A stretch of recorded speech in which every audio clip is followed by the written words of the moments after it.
Alright, let's talk about something that might make your head spin a bit. Pete here, I'm gonna take you on a little reality trip. Thanks for joining me here on Yahweh's Messenger. Fasten your seatbelt and enjoy the ride. We're diving into old texts, real old. I mean, scrolls and prophecies from a fella named Habakkuk. He was a prophet, someone who folks believed had a direct line to the big G man, or at least had some serious insights. Now you might be thinking, what's a guy who deals with dirty jobs got to do with ancient prophecies? Well, sometimes the oldest stories have a funny way of shining a light on the newest, shiniest things we've got. We're specifically looking at a period, the Hebrew year 5783. That might sound like a number from a sci-fi movie, but it lines up with our more familiar 2022 to 2023. The idea floating around is that Habakkuk, centuries ago, might have been talking about things we're seeing right now. Think about that for a second. Could words written down, when folks were still figuring out basic plumbing, actually point to stuff like your smartphone or those robots that are starting to look a little too human? It's a wild thought, I know. The thing about prophecy is, it's often wrapped in layers of meaning. It's not usually a straightforward this will happen on this date kind of deal. It's more like a cosmic riddle, full of symbols and words that can spark a whole lot of debate. And who knows, we might just uncover something that makes us look at our fancy modern tools in a whole new light.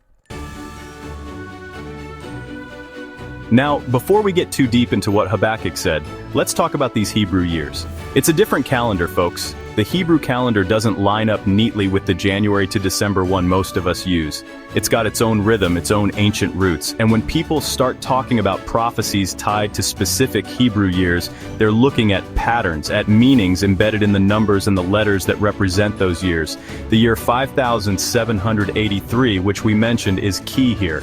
In the Hebrew calendar, years are often represented by letters, and each letter has a numerical value and symbolic meanings. It's a rich system, packed with layers of interpretation. For those who study this stuff, these aren't just random numbers. They believe these years, and the letters that form them, carry significance, almost like signposts pointing to particular themes or events. It's about looking for patterns, for resonances between ancient predictions and modern realities. It's a bit like being a detective, piecing together clues from a very, very old case file. Alright, let's get to the nitty-gritty of some Hebrew words. This is where Strong's Concordance comes in handy. Think of it as a super detailed dictionary for biblical Hebrew and Greek. It helps folks understand the original meanings of ancient words. For the Hebrew year 5782, which preceded 5783, some point to the Hebrew word aver, Strong's H217. This little word can mean flame or light, or even to be luminous. It suggests a spark, an illumination, perhaps the dawn of something new and bright, or even something that consumes. Then comes the Hebrew year 5783. For this year, the word that often gets highlighted is VR, Strong's H5782. Now this word is all about action. It means to rouse oneself, to awake, to awaken, or to stir up. You see the shift? From a flame or light in 5782, we move to an awakening or stirring in 5783. It's like something that was ignited is now starting to move, to become active. What could that possibly point to in an age defined by rapid technological advancement? So, we've got this word, for the Hebrew year 5783, meaning to awaken or to stir up. Now let's think about what was happening in the world of technology around 2022 and 2023. If there's one thing that really started to awaken and make a whole lot of noise, it was artificial intelligence. We're talking about AI that can write, create art, even hold conversations that feel eerily human. Think about tools like ChatGPT and other generative AI models. Suddenly they were everywhere. People were talking about them, using them, and frankly, some were getting a little freaked out by them. It was like a sleeping giant had suddenly opened its eyes and started to stretch. This awakening of AI capabilities felt pretty significant, a real stirring in the technological landscape. Could this be what the prophetic interpretation of was pointing towards? An awakening of artificial minds? It's a compelling thought. The timing seems to fit. Section 5, Habakkuk's warning, when creations mimic creators. Now let's bring Habakkuk himself back into the picture, specifically, a couple of verses from his book, chapter 2, verses 18 and 19. According to the NIV translation, it goes something like this: "Of what value is an idol carved by a craftsman, or an image that teaches lies? For the one who makes it trust in his own creation, he makes idols that cannot speak. Woe to him who says to wood, 'Come to life,' or to lifeless stone, 'Wake up.' Can it give guidance? It is covered with gold and silver, there's no breath in it." Pretty strong words, huh? Habakkuk was talking about idols, statues made by human hands. People would worship these things, look to them for guidance, even though they were just wood and stone, metal and paint. He's pointing out the foolishness of trusting in something you've made yourself, especially when you start expecting it to have life or wisdom it doesn't possess. Now, let's connect this to our modern tech, especially AI and those increasingly lifelike humanoid robots. We build them, we program them, we pour our knowledge and skill into them, and sometimes maybe we start to expect a little too much from them. Habakkuk's warning about trusting in his own creation seems to echo eerily here. Section 6. Silicon idols, modern Elohims of our own making. So Habakkuk was calling out the idols of his day handcrafted statues. What are the idols of our time? Could it be that our advanced technology, our AI, our sophisticated robots are starting to fill a similar role for some? Think about it. We create these things. We marvel at their abilities. We rely on them for information, for entertainment, for tasks big and small. We pour immense resources, talent, and yes, even a kind of faith into their development and their capabilities. The prophet's words, "For the one who makes it trust in his own creation," hit pretty close to home, don't they? We are, quite literally, trusting in our own creations more and more every day. We trust algorithms to tell us what news to read, what products to buy, even who to date. We trust AI to diagnose diseases, drive cars, and manage complex systems. There's nothing inherently wrong with tools, but Habakkuk's concern was about where we place our ultimate trust and what we expect from these man-made things. When Habakkuk says these idols teach lies, it's a powerful statement. In his time, the lie might have been that a wooden statue was an idol.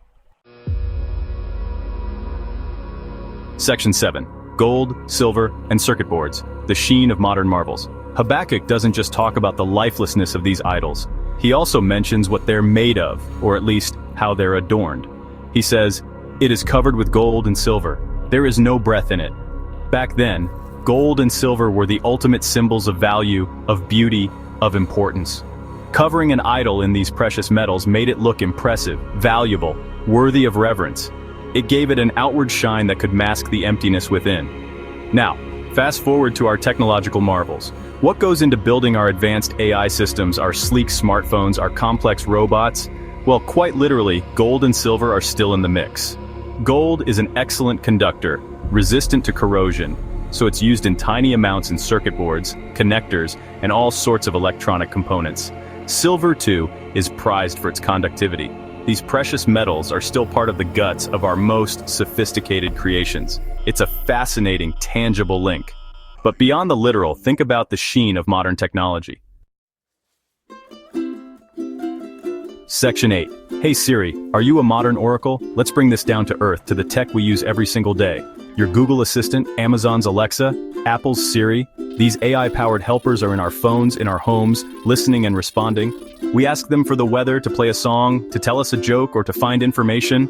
They speak to us. They provide answers. In a way, they act like little oracles, sources of knowledge and assistance right at our beck and call. It's pretty amazing when you stop and think about it. Habakkuk talked about idols that people turn to for guidance. Can it give guidance? He asked about the lifeless stone covered in gold. Well, can our AI assistants truly give guidance? They can give information, that's for sure. They can access vast databases and spit out facts, figures, and directions. But is information the same as wisdom? Is data the same as discernment? When we ask our devices for help, are we clear about the difference between a programmed response and genuine insight? Section 9. Ancient Texts, Future Tech. What are we really building? So, what's the takeaway from all this? We've journeyed from an ancient prophet named Habakkuk to the Hebrew years 5782 and 5783, looked at the meaning of and and tried to connect it all to the rise of AI and humanoid robots. It's been a bit of a mind-bender, I'll admit, but the point isn't to say that Habakkuk had a crystal ball showing him a smartphone. It's more about how ancient wisdom, ancient warnings, can still resonate in our hyper-modern, tech-driven world. The core message from Habakkuk seems to be a caution against misplacing our trust and our reverence. He saw people putting faith in objects they themselves had made, expecting life and guidance from things that had no inherent life or wisdom. Today we're building creations far more complex and interactive than any wooden idol. Our AI can learn, adapt, communicate. Our robots can move and work with increasing autonomy. It's easy to be awestruck and maybe even a little too reliant on these marvels. The awakening symbolized by in 5783, coinciding with that significant surge in AI development, is a fascinating parallel. It prompts us to ask big questions. As we awaken these artificial intelligences, what are we truly bringing into the world? What are our responsibilities as creators? Stay tuned for episode 2 in this series, years 5784 to 5785. I pray that you can get a blessing out of this message. Yahweh bless you all. Shalom.